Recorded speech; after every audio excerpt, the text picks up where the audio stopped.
The heart monitor screamed one long, cold sound. Nurses shouted numbers over me. Hands pushed hard on my chest. Someone yelled for more meds. The lights above me blurred into white fire. And somewhere far down the hallway, a phone started ringing. My stepmother answered it. A doctor told her I might die. She listened. Then she said 7 words that broke my family forever. We still have 7 days in Napa. She hung up. A second later, my heart stopped. I don't remember the exact second I died. Maybe that is the only mercy in a moment like that. You don't have to watch your own life leave you.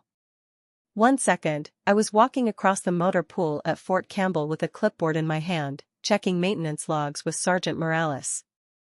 The next second, the ground tilted so fast it felt like the whole world had slipped out from under me. I tasted metal in my mouth. I heard Morales scream for a medic. I remember one foolish thought flashing through my head: I still had 3 more vehicles to inspect before lunch. Then even that was gone. There was only darkness, and the slow fading thump of my own heart, like a toy running out of batteries. My name is Quinn Parker. I'm 32 years old. Before that Tuesday, I had spent almost 12 years in the Army as a logistics officer. I had worked my way up to major through long nights, hard missions, field exercises, and more pressure than most people ever see. I built my whole life on discipline.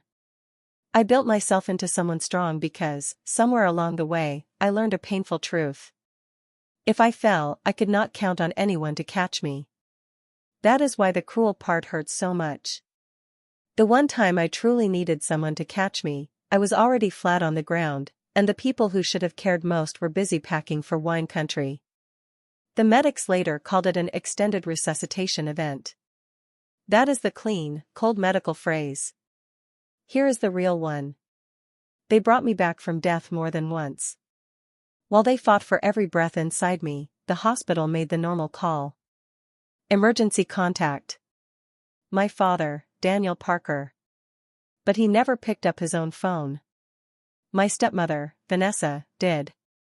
I didn't hear that call myself. I learned it later in pieces, like broken glass handed to me one sharp shard at a time. The doctor told her everything. Cardiac arrest. Possible surgery. Very serious. Unclear if I would survive. Vanessa answered in a calm voice like she was canceling lunch plans. They were already leaving for the airport. The tickets were non-refundable. If I woke up, she said, I could call later. Then she ended the call and went on with her day. I still think about those words more than I want to. If I woke up. Not when. Not please keep us updated. Not tell her we love her. Just if. Like my life was a maybe. Like I was an inconvenience that could be handled after a vacation. But to understand how a woman can say something like that, you have to go back to when I was 15 and my mother was still alive. My mom, Sarah, was warmth in human form. She baked on Sundays because she loved the smell of bread filling the house. She laughed when my father stole hot rolls from the counter and pretended he had not. She had this way of making everything feel safe. And she always said one thing that stayed with me long after she was gone.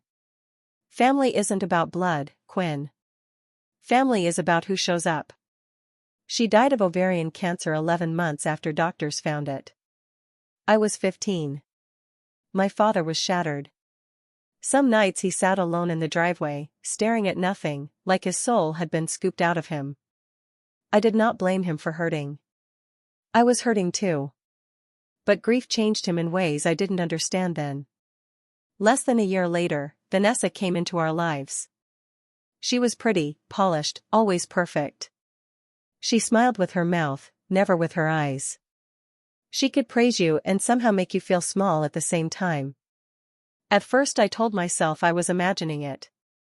Maybe I was just a grieving girl who didn't want anyone in my mother's place.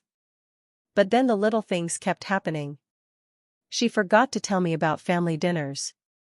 She removed my mother's framed photos to make room for new decorations. She corrected me in front of guests in that sweet voice that made me sound rude if I answered back. The worst part was how slow it happened. My father did not turn away from me all at once. That might have been easier to fight. It happened little by little. He listened to Vanessa more. He questioned me more. He started acting like peace in the house mattered more than truth. I kept trying anyway. I called on birthdays. I sent updates when I got promoted. I told him about my career, my moves, my life. Part of me kept believing that one day he would remember I was his daughter. That one day he would look past Vanessa's careful little stories about me and really see me. But he never fully did. So while I lay on a gurney with my heart barely beating, the man who should have run to me wasn't even the one who answered the phone. And somewhere far away, there was that flat hospital tone stretching into the air like a scream nobody in the airport could hear. But I did not stay dead. I want to tell you that right now because I know that sound, that flatline, feels like the end. My heart came back. Not softly. Not easily. But it came back. The team at Fort Campbell worked on me for 11 minutes. 11. That number sounds small until you understand what it means. Most people do not come back after 4. 11 minutes is the kind of number that makes doctors go quiet. 11 minutes is the kind of number that makes nurses cry alone after a shift. One nurse told me that later, thinking I was too drugged to remember. She was wrong. I remember all of it. I remember every soft voice, every machine, every tired face that chose to keep fighting for me, even when my own family did not. The weeks after that came in broken pieces. There was surgery. The doctors found a defect in the electrical system of my heart, something I had been born with and never knew. It had been sitting there my whole life like a hidden bomb, waiting for stress and exhaustion to light the fuse. Then there was an infection. Then a second smaller procedure. Days melted together under white hospital lights. Machines beeped. Nurses checked my vitals. Time felt strange, like it had no shape anymore. And all through it, I waited. I told myself I was not waiting for anyone, but I was. No calls. No flowers. No texts. No shaky voice asking the front desk how I was doing. Other patients got visitors. Husbands. Kids. Sisters. Whole families packed into tiny rooms with balloons and snacks and worried faces. My room stayed quiet. That kind of silence does something to you. A night nurse named Teresa finally asked me about it. She had kind eyes and a voice that did not waste words. She had noticed the visitor log by my bed was empty every day. During one slow shift, she asked, very gently, if my family lived far away. I stared at the ceiling for a second before I answered. I don't know where they are, I said. But they know where I am. Teresa said nothing after that. She just nodded once. But I saw her jaw tighten. I saw the anger in her face before she looked away. After that, she checked on me more often than she needed to. She fixed my blankets. Refilled my water. Made sure someone was watching me. It was not pity. It was care. The kind my own blood should have given me without being asked. On day 9, Colonel Hayes came to see me. I had worked under him for 2 years. We were not close, but we respected each other. He sat in the cheap plastic chair beside my bed, uncomfortable in his dress uniform, and looked at me for a long moment. Then he asked, straight and simple, Major Parker, where is your father? I looked back at him, and for the first time since waking up, everything inside me went very still. I don't know, sir, I said. I guess he's still on vacation. Hayes did not show shock, not openly. Men like him were trained too well for that. But something in his eyes changed. He told me the hospital had tried calling my father again and again. Calls. Voicemails. Texts. Even a second number for my stepmother. No one answered back. I wish I could tell you I broke down then. I wish I could say I cried, or screamed, or threw something across the room. But that is not what happened. what I felt was quieter. Colder. Like hearing a lock click shut deep inside my chest. A door I had been holding open for years finally closed. I thought of my mother. Of warm bread. Of Sunday sunlight on the kitchen floor. Of her voice saying family is about who shows up. And then I thought of my father in Napa, smiling beside rows of grapes while my heart had stopped beating 3 states away. Something settled in me after that. Not rage. Rage burns too hot. This was ice. Clean and sharp. A final decision. Before Colonel Hayes left, I asked him for the form to update my emergency contact. He held my gaze for a second, then nodded. He understood. That night, under weak hospital lights, with my hand still shaking from recovery, I crossed out my father's name. I did not cry. There was no big movie scene. No tears falling onto the paper. Just a pen in my hand and a calm I had never felt before. I was not doing it to hurt him. I was doing it because I had finally accepted the truth. When it mattered most, he did not show up. He let someone else decide how serious my pain was. He let convenience win. And if they did not need me in the moment that should have shaken their whole world, then I would stop needing them too. That was the beginning of my real recovery. Not the surgery. Not the meds. The form. That single line through his name. While I lay in that hospital bed, my father and Vanessa were living their dream vacation. I know the details now because people always leave a trail. Photos. Phone records. Credit card times. Little happy lies on social media. Napa in early autumn is beautiful, if that kind of beauty means anything to you when you know what was happening at the same time. Gold vineyards. Cool air. Sunlight poured over hills. Fancy patios full of smiling couples raising glasses. They stayed at a boutique in between 2 wineries, the kind of place with $1,000 rooms and staff who remember your favorite drink. I found one photo later and could never forget it. My father stood with one arm around Vanessa's waist, lifting a glass toward the camera. She was laughing at something off-screen. The caption said, "Family first." I read that caption so many times I almost hated myself for it. Family first. Those 2 words kept cutting deeper because they were so easy to write and so hard to live. Later, phone records showed the hospital called my father's number 4 times during that week. Vanessa took every call. She never handed him the phone. When he noticed missed calls, she brushed them away. "It's probably nothing," she told him. "You know how Quinn gets." Those words matter. You know how Quinn gets. That was how she explained my dying. Not as a medical emergency. Not as terror. Not as a daughter in danger. Just me being dramatic again. Vanessa had spent years doing that. Every hurt became my oversensitivity. Every truth became my attitude problem. Every time I saw clearly, she called it emotion. She was good at it. And my father had let her do it so long that by then, it sounded normal to him. Still, some part of him started to feel uneasy by the middle of the trip. I learned later he even texted an old army friend, "Something feels off. Quinn hasn't texted back in days." That's not like her. But he did what weak people do when truth feels uncomfortable. He let the feeling slide away. On the 5th day, he told Vanessa maybe they should call the base just to check. She shut it down over dinner. "Don't let her ruin our trip," she said. "We've planned this for months." And he listened. He did not call that night. He did not call the next morning. He went to tastings. He had a spa afternoon. He watched the sunset on the last night while I went through a second procedure because my recovery had gone wrong.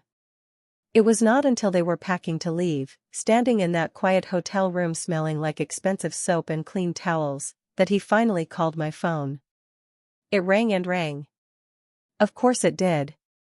My phone had been dead in a hospital locker for over a week. I had been unconscious for parts of that time, weak and drifting through the rest. But he told himself a simpler story. He told himself I was mad. He told himself I was ignoring him on purpose. That version of the truth asked less of him. It did not force him to face the darker question. What if his daughter wasn't angry? What if she was gone? He never asked that hard question until it was too late. He had no idea that I had already crossed his name off a form. No idea that the daughter he thought would always still be there had made a final choice in a hospital bed. By the time he got home from Napa, I had already been discharged. And I did not go back to the life he knew. I sold my apartment faster than I ever expected. At first I had not planned to. But after the emergency contact form, other choices came easier. Clean. Fast. Sharp. From my hospital bed, I started making calls. A realtor recommended by another officer handled almost everything. I signed documents on top of thin blankets with a hand still too weak to write my name the old way. Within 2 weeks, the apartment had a buyer. Within 3, it was gone. I changed my number that same week. Not out of revenge. Out of survival. I needed a clean break from the woman who kept hoping maybe next time her father would choose her. I requested a transfer. Colonel Hayes helped move the paperwork fast. Within a month, I had orders to another base 3 states away. Far enough that finding me would take effort. And effort, I had learned, was something my father only gave when it was easy. I also met with a JAG officer named Captain Bennett. Quiet. Sharp. The kind of man who saw more than he said. He helped me handle the permanent things. My will. My life insurance. Medical power of attorney. I gave that role to a close friend and fellow officer, Captain Naomi Carter. Every paper I touched said the same thing in a different way. My father no longer held my life in his hands. He no longer got the first call. He no longer had the right to stand at the center of my emergencies while failing me in all the spaces before them. I need you to hear this clearly. I did not do any of it in anger. Anger is loud. What I felt was grief. Deep, sober grief. The kind that comes after you finally stop begging someone to be who you needed all along. Back home, my father and Vanessa returned to my old world and found it gone. He went to my apartment about 10 days later after my old number stopped working and my text stayed unanswered. A stranger opened the door. A graduate student had already moved in. The building superintendent told my father the former tenant had sold quickly, moved out quietly, and left no new address. I only heard this later, but I can picture it so clearly. My father standing in that hallway, confused, then pale. Asking if maybe he had the wrong unit. Realizing he did not. Realizing I was simply gone. From there, he drove straight to the base. At the gate he asked to see Major Quinn Parker. The answer came back fast and official. I was no longer stationed there. Where did she transfer? He asked. That information can't be released, sir.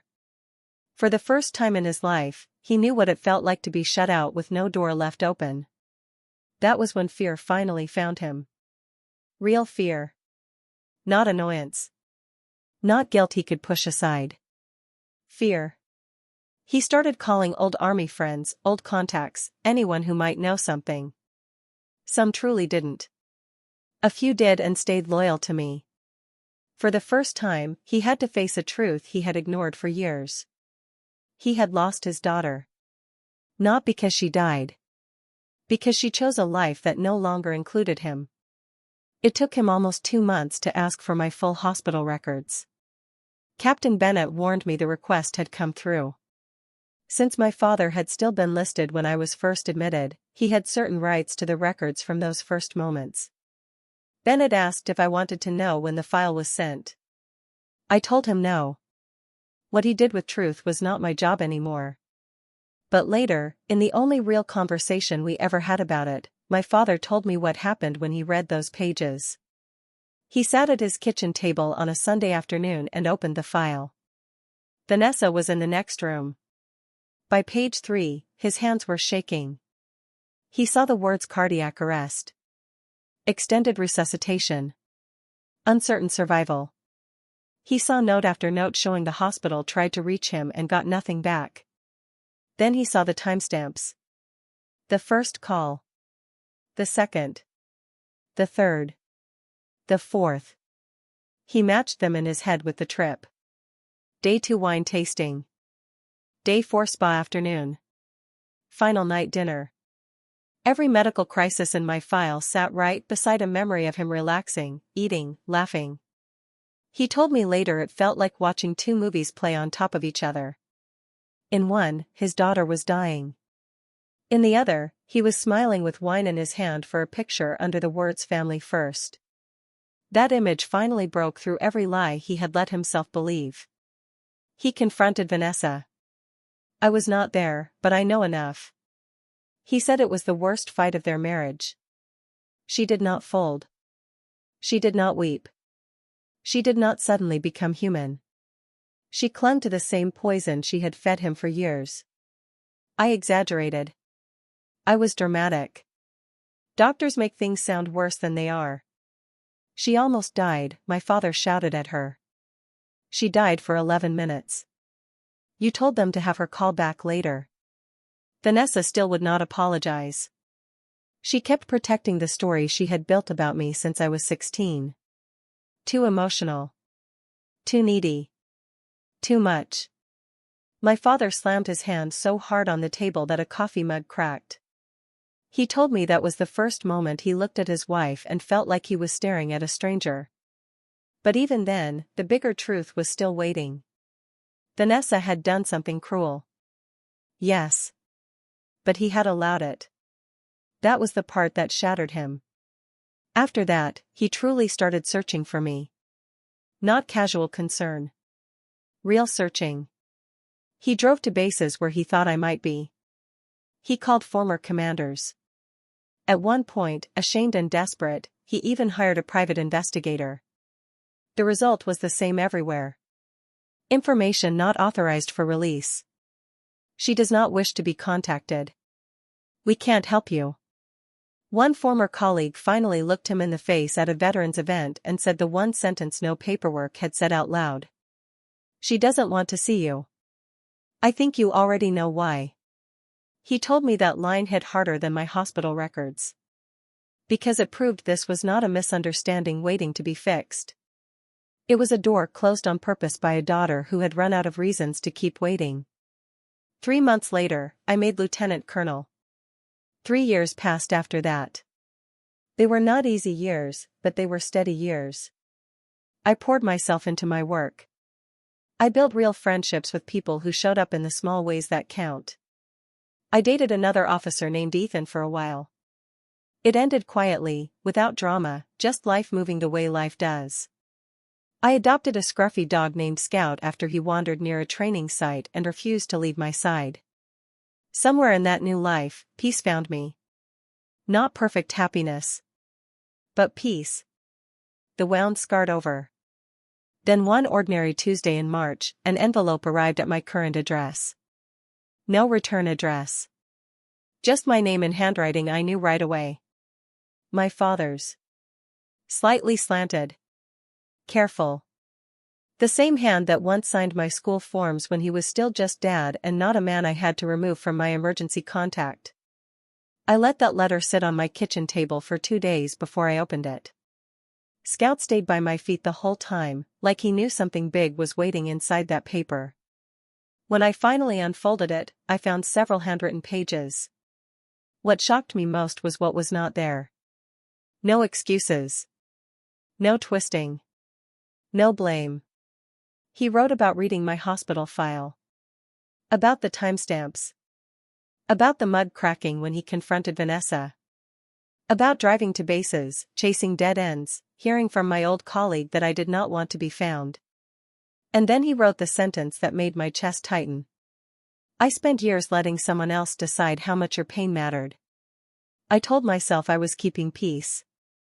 The truth is, I chose the person who made life easier over the daughter who needed me most. I read that part again and again. He wrote about my mother too. About how she always said family means whoever shows up. He said he now understood with horror that he had stopped showing up for me long before the hospital ever called. And then he ended the letter with a line that sat inside me like both comfort and grief at once. I don't know if there is anything left to build between us.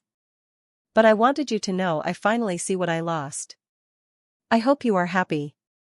You deserve that, whether or not I was the one who gave it to you. I sat there for a long time after reading it. I did not feel victory. I did not feel triumph.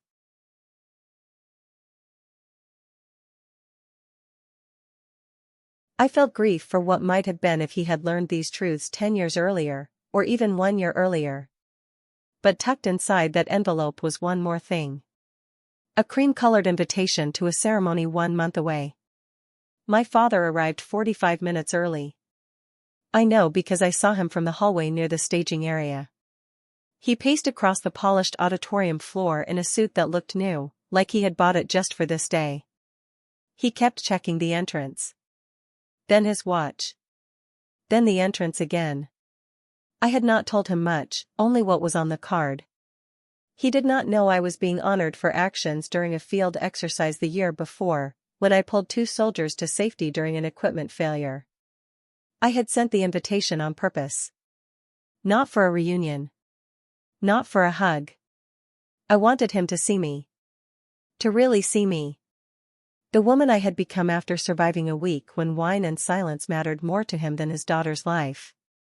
When my name was called, I stepped forward in full uniform, spine straight, face calm. The commanding general read the citation. Quick thinking. Courage under pressure. Lives saved. He pinned the medal to my chest. The room applauded. I found my father in the crowd. He was crying. Quietly. Helplessly. Vanessa was not there. I noticed that and tucked it away. After the ceremony, people moved into the reception hall for coffee and small talk. I saw him coming toward me through the crowd. He stopped a few feet away. I could tell he wanted to hug me, but something in my face made him stop himself. Quinn, he said, voice thick with emotion. You look, he swallowed. You look strong. I held his gaze. Thank you for coming, Mr. Parker, I said. That name hit him exactly how I meant it to. He flinched, just a little. Then he nodded. That's fair, he said softly. More than fair. We stood there in a silence that was not warm, but not cruel either. Just honest. I read your letter, I told him. I appreciate that you didn't make excuses. That matters. It doesn't fix everything. But it matters. He nodded again, eyes wet. I know it doesn't fix anything, he said. I wasn't trying to fix it. I just needed you to know I finally understand what I did. What I let happen because fighting for you would have cost me something, and I chose easy instead. There it was. Plain. Bare. The truth I had needed from him years ago. Some small part of me wanted to collapse into that moment and forgive everything. But forgiveness is not the same as pretending the wound never happened. I reached into my bag and handed him a folded paper. He opened it slowly.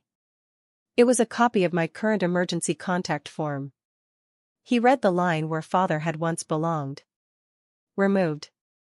He stared at that page for a long time, far longer than needed to read a single word.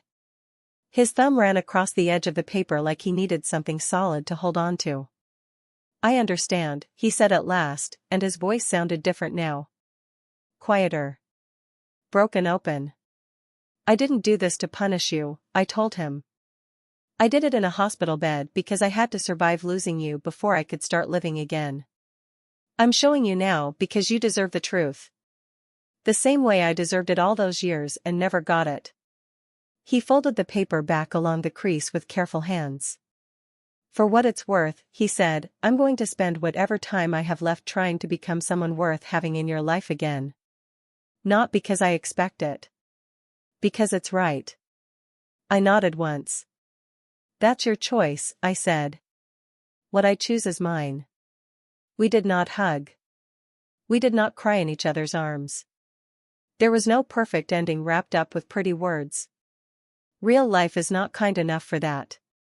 What we had was smaller, but truer. A moment where truth finally stood in the room with us and neither of us looked away. He left the reception hall alone that day.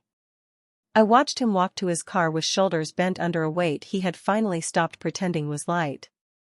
Later, I heard through an old family friend that he and Vanessa divorced about a year after that. I felt no joy when I heard it. By then, their marriage was no longer my battlefield. My peace did not depend on their wreckage. My father and I write letters now. Not often. Not easily. Not like a bond that was never broken. But enough to know he is trying. Enough to know he finally understands that showing up is not one dramatic act. It is 1,000 small choices made over and over, long before disaster comes to test them. I think of my mother often when I think about all of this. Family is about who shows up. She was right. She was always right. My father failed that test when it mattered most. Whatever we build now, if we build anything at all, will always live in the shadow of that week in Napa. That is not revenge. That is consequence. And maybe that is the hardest truth of all. Some losses do not end your life. They just end the life you thought you had. If this story touched something deep inside you, if you know the pain of loving people who chose what was easy instead of choosing you, then you are not alone tonight. Thank you for walking through this story with me here on Twisted Family Revenge Stories. Stay with us for more powerful stories of betrayal, truth, and the kind of strength people find only after their hearts are broken.